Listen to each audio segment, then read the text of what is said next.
Ayun, kumusta mga idol? Magandang gabi sa ating lahat, no? So, ay mga idol, dito na tayo sa ating manok. Ayan. So, bali mga idol, tayo ay magkakatay na bukas, no? Ayan. So, mamaya tayo maghahakot na mga idol. Ayan sila. Bali nakakatay na kami kanina.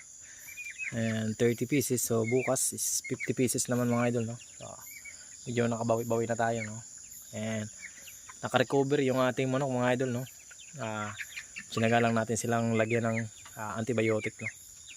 Tapos mga vitamins para maka-recover. So naka-recover sila sa sipon mga idol.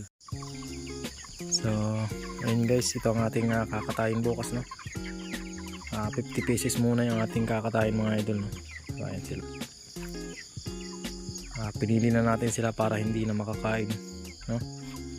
Para menos pagkain na rin sila. Laking kabawasan pa rin ng 50 pesos, no?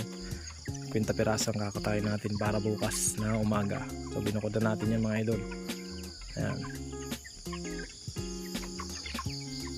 Ayan.